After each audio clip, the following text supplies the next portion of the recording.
Dallen, we just got through the AFC. It's time to get into the NFC. And let's kick it off in the NFC East.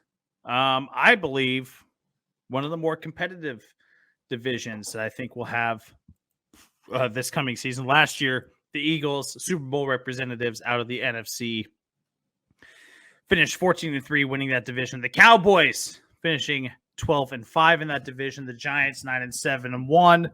The Commanders 8-8-1. So still a pretty competitive division in 2022, but I think that margin has been widened quite a bit. Dallen, who did you have at the top of the NFC East? So this is probably my biggest surprise on these way too early predictions, but I do not have the Eagles winning this division next year. I do have the Dallas Cowboys winning this division, tied in record with the Eagles at 12-5. So obviously they're both right there, where obviously last year, 14-3 for Philly, 12-5 for Dallas. So just separated by a couple games. I think it'll be equally as close this year, but I have Dallas taken over the top spot, and it has to do with the Cowboys. Sure. I think obviously there's a lot of talent on this team. I liked what they did in the offseason with the draft and free agency, but I also think this has a lot to do with the Eagles, Mitch, and how hard it is, and it's going to be this year for them to have lost like their entire coaching staff. I think that's something as NFL fans we don't think about too often, how difficult that turnaround is. They lost their offensive coordinator and their defensive coordinator, and those guys took assistants with them to their new job. So this is a gutted coaching staff, and that's a tough adjustment to make. And it might take a couple years to get back to that high level that you were just at this past season with that Super Bowl run. Can you expect for everything to flow just as well when you put new faces into those positions? I just don't think that is as easy as it seems. And the good franchises, the good coaching, the good head coaches, right, are able to fill those roles and continue that success. We see that with Shanahan, right? He loses a DC. It doesn't matter. The next guy comes in and he's great. So we'll see what Nick Sirianni can do, but this will be different next year. And I think we need to take that into consideration when we look at Philly, and for them to bounce back a couple games to a 12-5 record, 11-6, maybe. That's not going to be a bad season. That might just be realistic with the turnaround and the turnover that they're having on their rosters. So for me, yeah, a 12-5 for both teams, but I have Dallas winning in the tiebreaker and earning the top seed there. Yeah, I'm not going to disagree with you. I think that's completely in the realm of possibility. I just don't see Philly taking a step back. I think they got so much momentum and they got so much motivation coming off that Super Bowl loss where they were so close. They could have come, so close to winning that Super Bowl. I don't think that they really take the step back, even with the change in the coaching staff. I have them at 14-3, right up there with the Buffalo Bills as the best record in the NFL. The one seed in the NFC. And I have the Cowboys at 12-5. I think that they're going to be right there as well. So, there's flexibility within those win numbers as well. Right. 100%. So, but it's hard for me to really see the Eagles taking a step back with how much momentum they've built up and what the system that they built up under Nick Sirianni. And I think that that's going to translate well into this new crop of assistant coaches and coordinators that are coming in. So I'm gonna roll with Jalen Hurts in the Eagles to win this one. On the Cowboys side, no more Zeke Elliott. Yeah, probably for the better. Probably for the better. They got Tony Pollard. Still going to be probably going to be leading that backfield. Dak Prescott going to be healthy. Wide receiver core going to be healthy. The defense is still there, and it's just hard for me to think that, even if the Cowboys come into December 12-1, they play so poorly historically in December that it's still hard for me to wrap my mind around them closing it out well.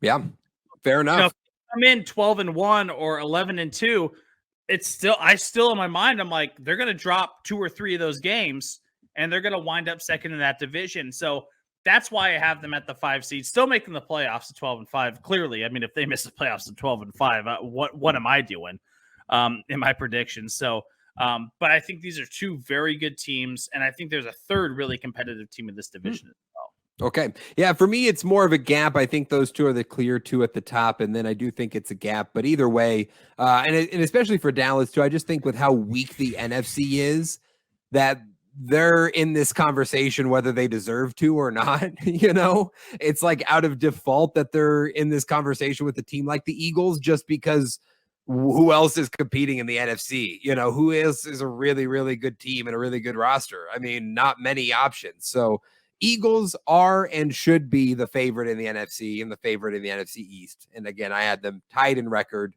but Dallas gets the tiebreaker, I guess. So you had a third good team. I'm assuming that means a playoff team. You had 3 playoff teams in this division again? I did. At the 7th seed, I had the New York Giants making the 7th seed spot here. Playoff team last year. I love what Brian Daboll's been doing with this New York Giants team. They get back a healthy Saquon. Daniel Jones has got the new contract. I know the question is always surrounding the wide receiver core and the defense. What can they do differently with this? But what Santa and Santa's little helper, as I dubbed them last year, what they've been able to do with this Giants team is nothing short of miraculous. I mean, they have like 1 or 2 big names, and that's it. And they've really been able to put together a winning culture here. I have them at 10-7. Getting into the 7th seed. Okay. I think this is a really decent's not the right word. Really above average team. Like they're just right there. They're not exceptional. They're not average. They're like somewhere in between. And I think that's what squeezes them into the 7th spot. Okay, yeah. So 9-7-1 last year were the Giants, and they got into the playoffs as I think they were the 5 seed technically, right? Because of how bad the NFC was. I think they were technically the 5 seed, or maybe the 6. But regardless, New York. I had them missing out on the playoffs. I had them at 8-9, so a slight step back from last year, right? 9-7-1, slight step back. I am just still not sold on Daniel Jones. I do feel like last year, they really got a lot out of a little, and I just don't think you do that again. I don't think you have that type of luck again. This is still a roster that has a lot of holes. As you mentioned, it's like they don't have any names. Like it's a good thing last year when you're able to go 9-7-1 with it. It's not a good thing long-term. Eventually, you got to have some really good players that prove that they're really good players, and that's still TBD for New York. Right? I mean, who do we really believe in on that roster outside of like Saquon? We know what Saquon is. Darren Waller comes over the trade. We know what he is when he plays. What else do we really know about this team? It's still a lot of question marks, in my opinion, outside of a handful of guys. So I'm going to say it steps back a bit, comes back, regress more toward the mean next year. They go 8-9. In this case, they were the 8 seed. They would just miss out on the playoffs. They're probably competing for a wild card spot next year. But I see a slight step back for the Giants in 2023. Yeah, I mean, I see them a lot like the Dolphins of the early 70s. I know this is a history lesson here. They had Bob Greasy. They had Paul Warfield. They had Mercury Morris. But what was that defense called? The no-name defense. Yeah. No names whatsoever. This feels like one of those no-name teams that can find some sort of success with the great head coaching, just like they had with the Dolphins and Don Shula, Brian Daboll, one of those guys I think can motivate a team. Last in the division, the Washington Commanders. Yeah. This just feels like they're making Ron Rivera walk the plank. I mean, it feels like bottoming out. They're at rock bottom, and unfortunately, a good head coach is going to lose his job probably midway through the year, and it's not fair, but that's the nature of the league. That's the way it works, and he'll find another job. But it just seems like with where Washington is at, it's just not a healthy fit for Ron Rivera. It's not the organization is not in a good spot. They just got sold. There's going to be a big transitional period for Washington, and 5-12 is where I got them at, bottom of the division. Yeah, I had them at 4-13, 8-1 last year, right? They were competitive down the stretch, surprisingly competitive last year. But yeah, I think it bottoms out this year. And listen, Mitch, this is the plan. I'm going to clue you in. I've been in the meetings with the Commanders organization. This has been the plan to bottom out this year because you brought in Eric Bieniemy as the offensive coordinator in the offseason, right? Did we all kind of forgot, right? That Eric Bieniemy is the offensive coordinator in Washington, right? And who would be a perfect successor after a year in the organization of learning the ropes, getting familiar with everybody? Oh, and then after a bad season, we move on. Oh, we're going to suddenly draft a quarterback in the draft. Oh, we're going to have a high pick and we're going to get Drake May and Caleb Williams. Oh, and now we have a new head coach, Eric Bieniemy, who developed Patrick Mahomes and is a part of this offensive mind of Andy Reid. What a perfect scenario to sort of just stumble into if you're Washington, huh? So I think this is by design in that sense. And I do think we'll see Eric Bieniemy as the head coach of Washington in 2024 with a new quarterback and, a new look on this franchise. But you have to bottom out to get there. So this should be a bottom out year for Washington. Well, with all the comparisons that people have drawn to Patrick Mahomes with Caleb Williams, I mean, it's putting Eric Bieniemy with them, it's just about right. It's just about perfect. Bust out your old Doug Williams jerseys, folks. Washington fans, you can start hoping. That's right. I love that. Let's move on out of the NFC East. We're going to move into the NFC North, Dallen. My division, the NFC North, the grittiest, oldest division, by far the oldest. I mean, we have some old head teams in here. In a surprising turn of events, I have two teams out of this division making the playoffs. I didn't think I was going to when I started making my picks, but I wound up having that. In an even more surprising turn of events, I had one of the teams being a 2 seed at 10-7. Okay. I had the Detroit Lions. Yep. Making the playoffs at 10-7. And when I look at this team, tons of young talent, but the right coach for the right job. Dan Campbell is absolutely motivating those guys. You look at what he did last year with the cast of characters that he had, motivating them to, 38, 48 point showings, but meanwhile also giving up like 41 a game or whatever they gave up. The Detroit Lions seem like they're just destined to sneak into a playoff spot. 2 seed, probably a little bit high. I'll admit that right out of the gate. There's probably some teams here that I have at lower records that are probably going to be better. But the Detroit Lions seem like a playoff team. That seems like they have the right coaching staff and kind of the right cast of misfits just to get it done. Yeah, I have the Lions as a playoff team as well. I think when you look at this division, there's no question that the Lions should be a playoff team. Just frankly, I mean, look at the division. They should compete against this division and this conference for that matter and be in the playoffs. I had them at 9-8 and making it as the 7 seed. But I mean, a win off of you, we're in the same range here. I think Lions are going to be pretty good this year. And the offense is what's most intriguing. And the fact that they held on to Ben Johnson, the offensive coordinator, they didn't lose him to a head coaching job, which he had many interviews.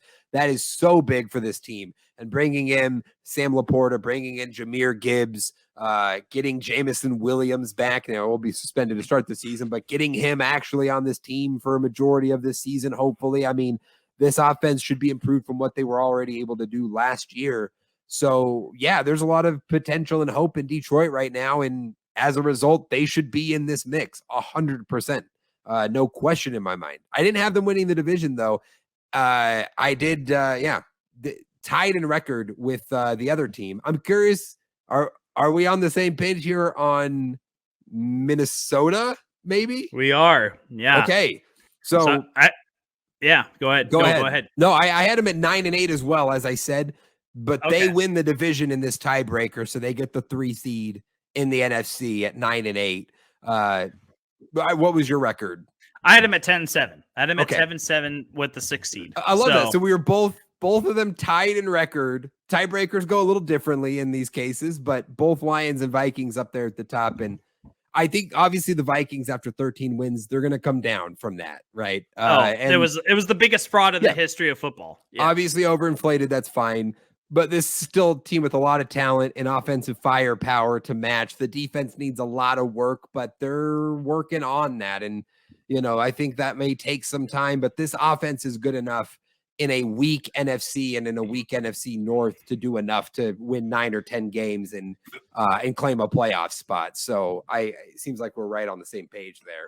Yeah. I mean, I think this team just is so confusing. So confusing, but that they're going to be good. 13-4 was obviously a fraud, right? They weren't 13 wins good. So we do see the regression, but plenty of talent on that team. Kirk Cousins is still there. He's still paired up with Justin Jefferson. Who was the wide receiver? It was Jordan Addison they brought in. So KJ Osborne lovers. Sorry, he's wide receiver 3 in that offense.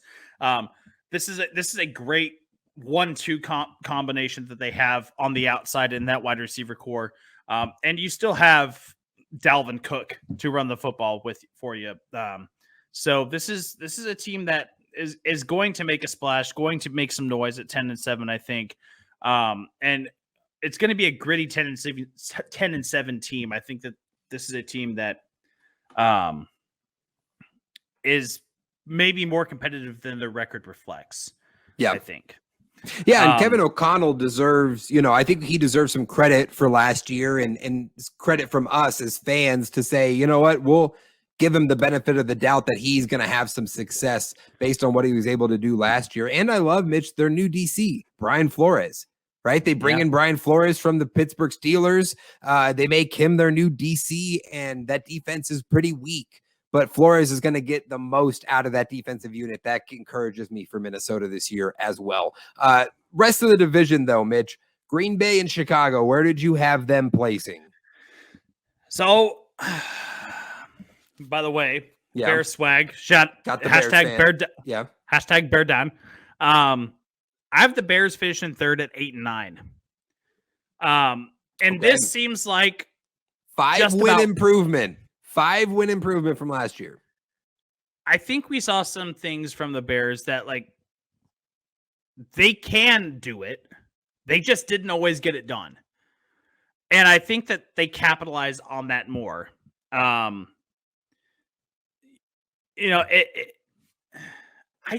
can't explain it with the Bears. I can't explain it with the Bears other than I'm trusting.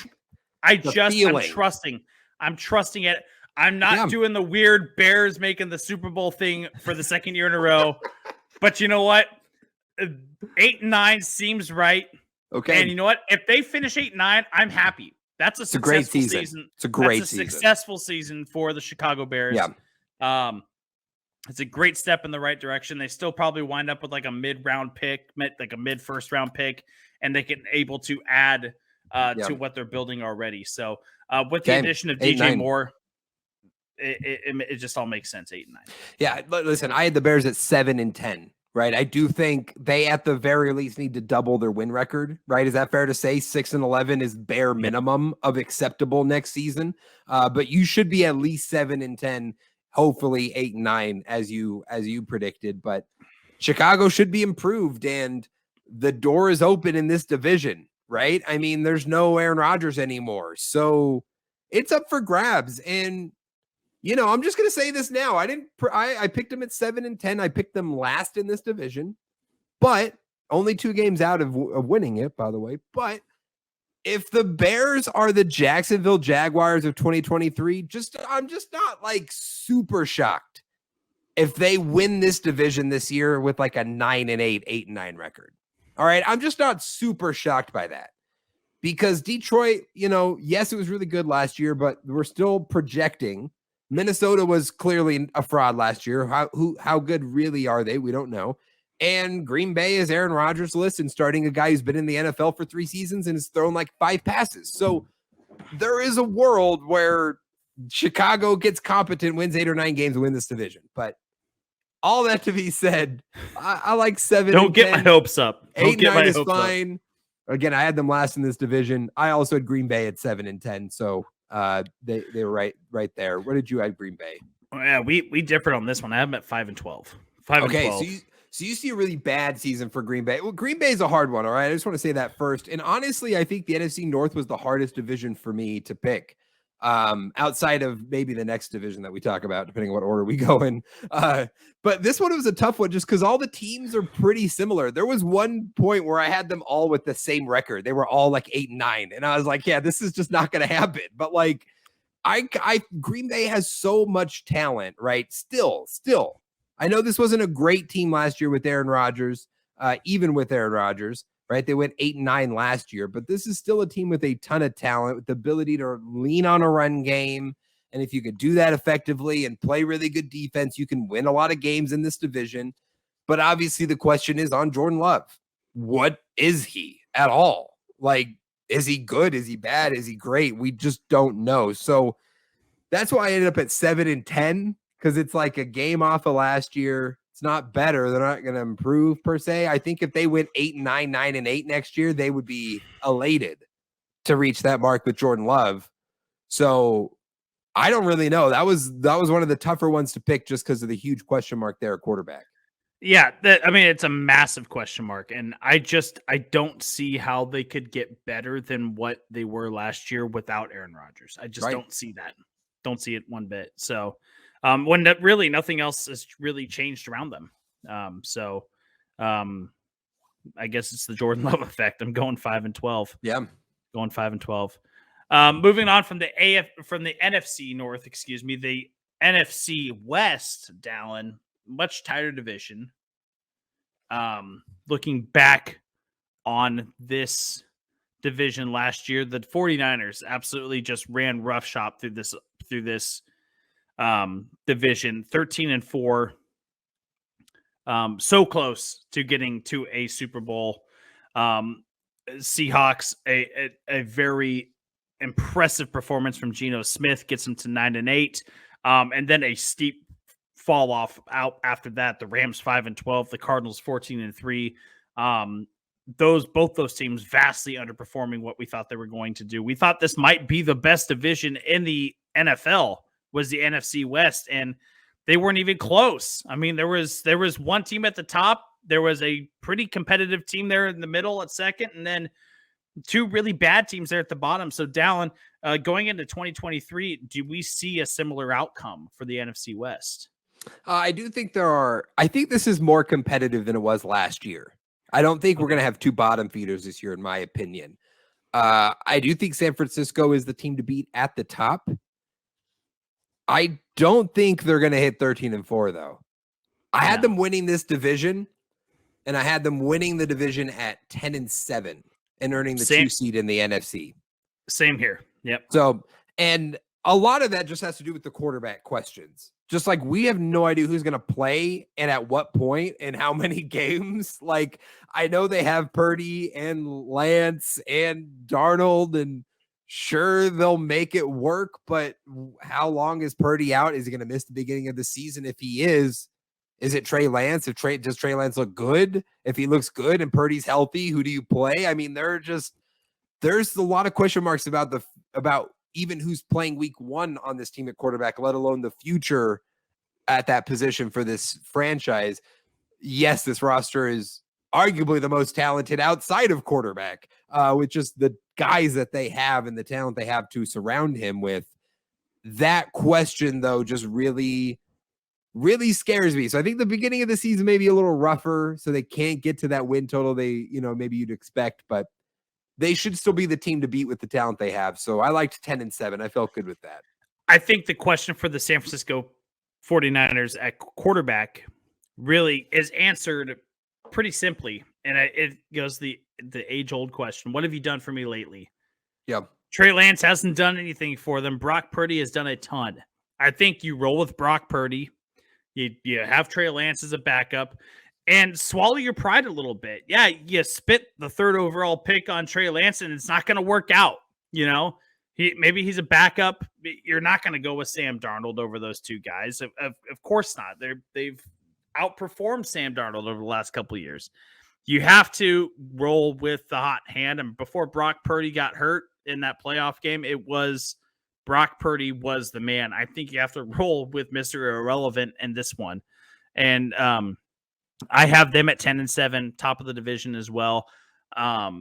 This team is just so good on the defensive side of the ball too. That alone is going to win them a few games. Just the defensive side of the football. Dallen, that was the only team I had making the playoffs out of this division. Really?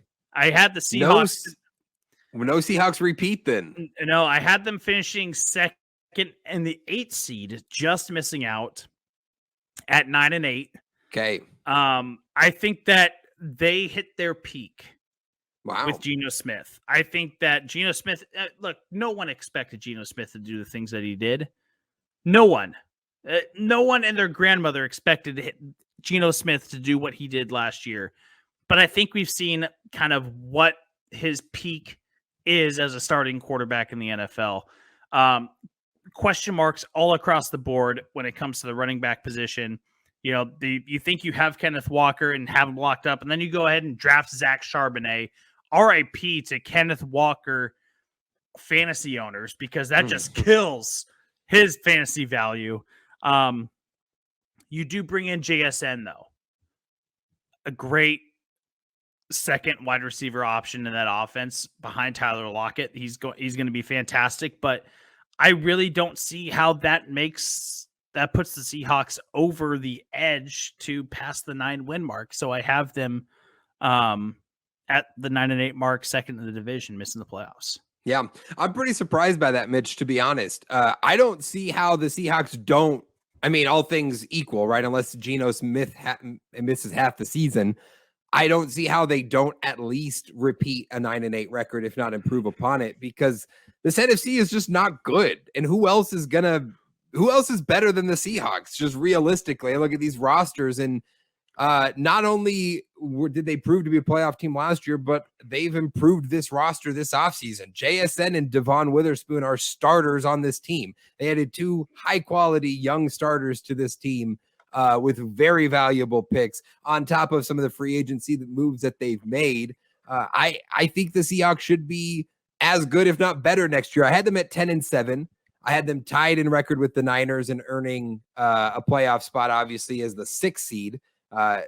So I think they'll be right in that mix, in my opinion. I think Seattle should be there. Now, I don't think they're like a Super Bowl contender, or it'll really mean much outside of the regular season, but with how weak the conference is, I just don't see them. I just think they'll get in. I think they'll get it done. So it sounds like, as far as without knowing what my last playoff team is, it seems like our discrepancy really is the difference between the New York Giants and the Seattle Seahawks. Like, sure, which one we're higher on?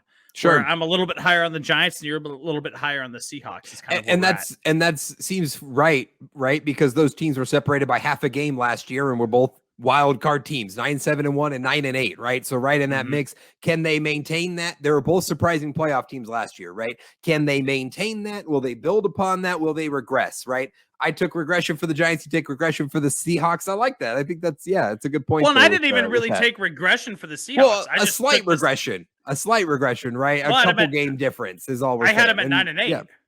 Oh, I guess that's true. You had the same record. Yeah. So, like, I just had to step up for the Giants. Yeah. Really, where this is going to get fucked up down is the NFC South, and we'll get there in just a second. Because I don't want to know. Okay. It's where it gets weird. This is where it gets weird. I did. So obviously Rams and Cardinals were not good last year in this division, all 5-4 wins respectively. I did have one team making a pretty big improvement on their record, I'd say. And that is the Rams. I had the Rams third in this division at 8-9. Not a 500 football team, not a necessarily super competitive team, but last year just bottomed out in a big way. Super Bowl hangover, the injuries hit, and it was just downhill from there for LA.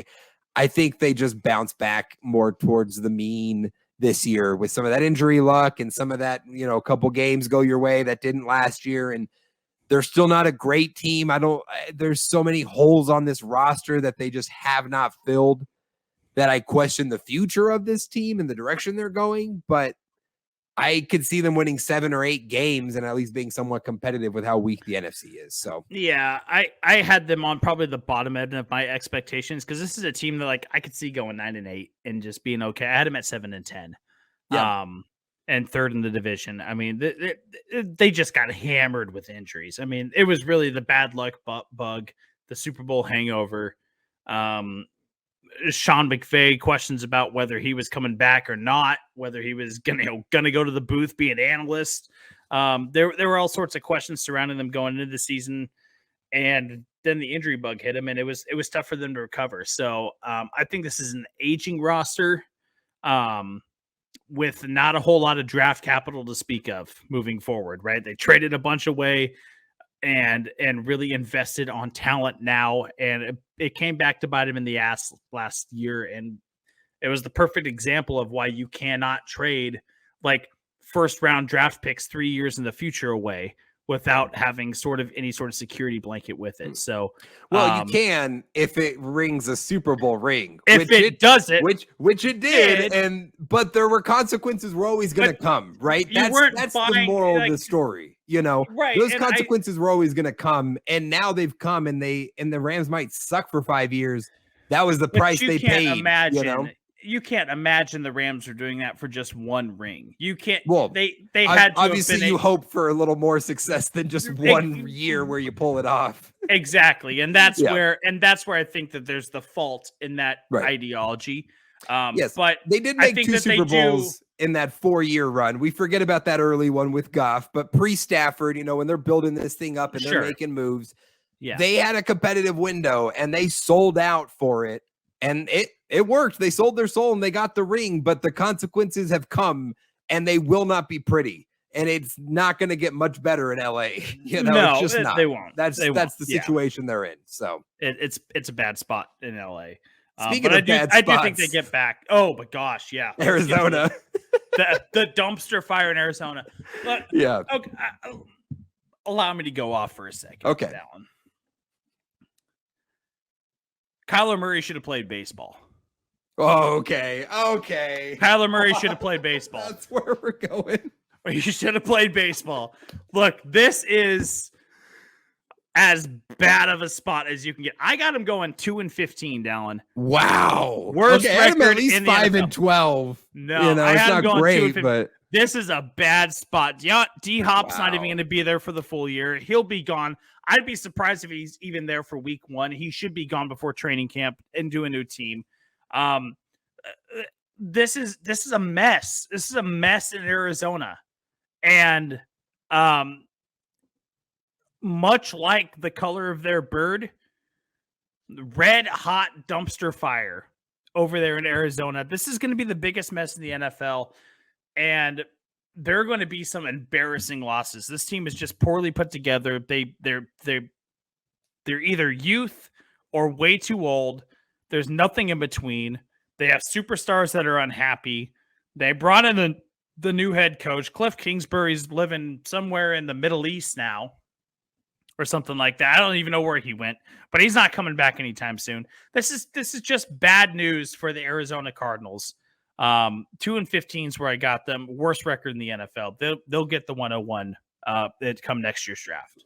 Well, they won't because Houston owns the draft that's pick. good. Exactly. Just you put the cherry on top. They don't even own their damn draft pick because they traded up for Paris Johnson. You know, here's the thing. Obviously, Arizona's gonna be bad next year. This roster is just in such a bad spot, and they need to really fully reset this. And they need, in my opinion, to trade Kyler because this timeline does not match up. You're paying him max. You're paying him big money now, and your roster is not competitive.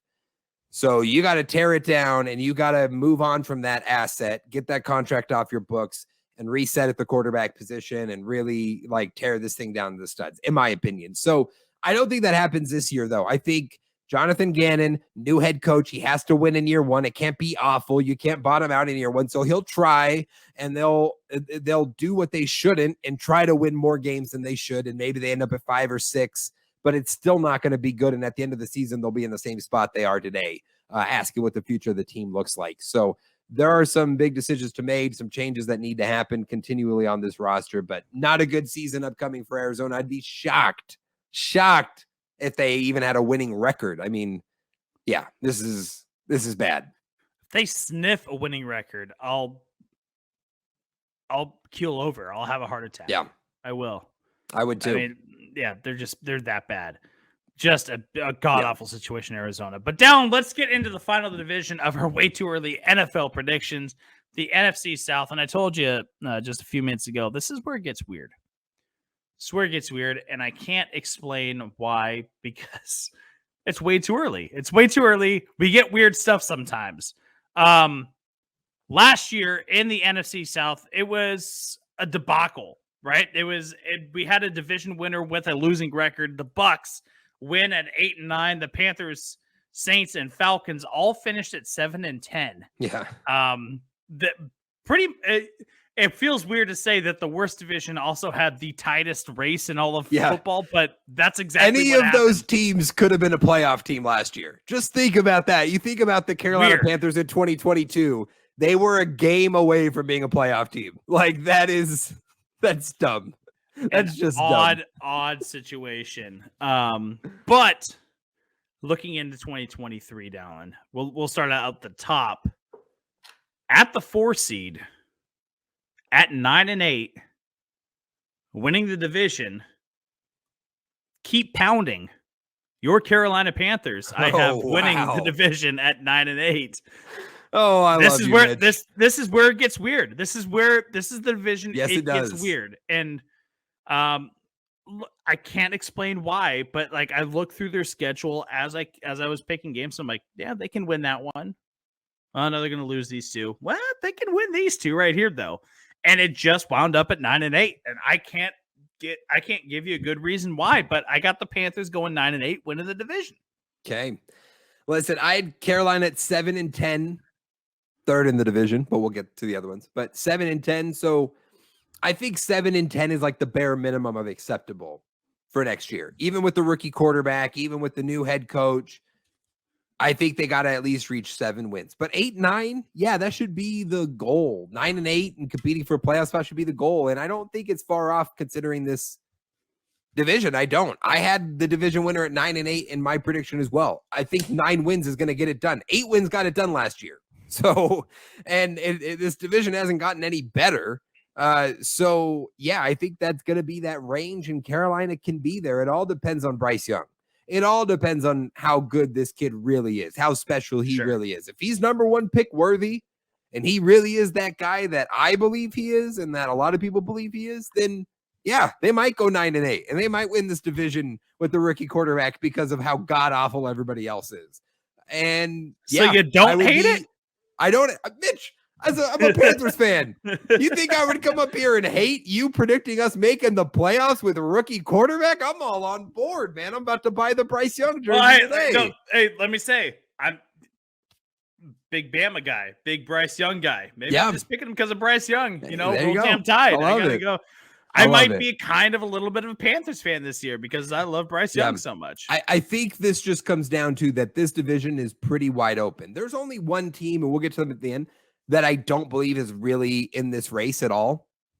But between the other 3 teams, I think it's anyone's chance at winning this division. I really do. And it may come down to the final week of the season where we get there. But the team that I had winning the division at, again, 9-8, and I didn't necessarily feel great about this either, was the Saints. I had the Saints at 9-8 and winning this division. And it's kind of out of like default, I guess. Like, who do you pencil in as the best team in the NFC South today? I think everyone just kind of pencils in New Orleans because they're the most competent and they have the least amount of questions. They're not starting a rookie quarterback. They're not starting Desmond Ridder. They're not starting Kyle Trask or Baker Mayfield, right? They have Derek Carr, they have Alvin Kamara, they have, so you look at the Saints and you're like, all that talent, they've been a good franchise. They should be able to figure out to get to 8-9 wins. They should be there. So I think that's where I end up with New Orleans at 9-8. They would be the team I would be least surprised to see won the division at the end of the year. They would be the least surprising team for me to see win it. That doesn't necessarily mean that they're the only team that can, but I think they're the default answer, I guess, at this point. So 9-8 for the Saints. I have the Saints at 8-9, second in the division. Perfect. They just seem like the most mid team of all time. Just very mid, very, very mid. They're the Atlanta Hawks of this last year, right? Yeah, just mid. Just like you might skate into a to a playoff spot, you might not, and you're right at 500. Yeah, I mean like that. Yeah, that's where the Saints at, and I can't agree with you more. They would definitely be no surprise to see them win a division title. I think where I feel a little bit rich on my next team. I think this is where I feel like I went a little bit high on this team, and I had the Atlanta Falcons at 8-9 as well. Okay. I also had the Falcons at 8-9 and finishing second in this division with that record. And I think the contributions of Bijan Robinson is going to be massive, right? And I think him and Tyler Algier are going to be like a really fun 1-2 punch in the backfield. But I think I'm investing a lot in my belief in Desmond Ridder and the weapons that he has at his disposal. I think that if he has fully healthy weapons, Desmond Ridder is given an opportunity to succeed, and he will show that he is a semi-competent NFL quarterback when given the right opportunity. So, 8-9 doesn't seem too far-fetched, but it just seemed a little bit rich for me. Maybe like the 7-10 range would be a little bit more realistic, but I got him at 8-9, third in the division, tied with the Saints in this one. I mean, this was a 7-10 team last year, right? And they just added Bijan Robinson to this offense. That was an ugly 7-10 team, though. I mean, right, but that just goes to show, and I think why I feel good about this Falcons team. This is the team